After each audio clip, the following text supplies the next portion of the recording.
language, because when someone uses it becomes easier. As you have talked that you went to UAE, and soon you would be able to speak English. Exactly. But you can't do that here.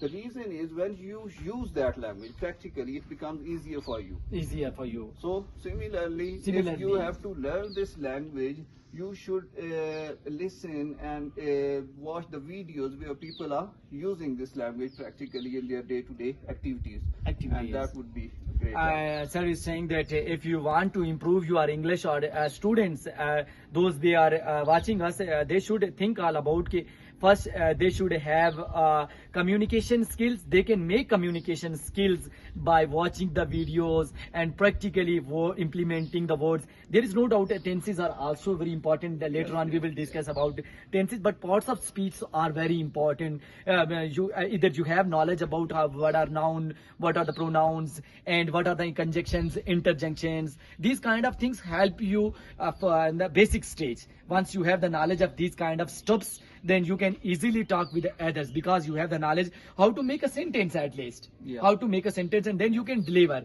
And more importantly, if you are watching the videos of English languages, it also be very useful and helpful for you to improve your English language. Yes. English languages are just, again I'm telling you, they're just language like Urdu, like other languages. But nowadays, importance of English is most important. It's just because of the advanced countries, they needs English, because they don't know all about the other languages. Suppose you are from Sri Lanka, you don't know about the Sri Lankan, and only the English is the way where you can talk, when you can make an interaction with this guy, he can make an interaction with you by the English language instead of. And the last question we are moving, and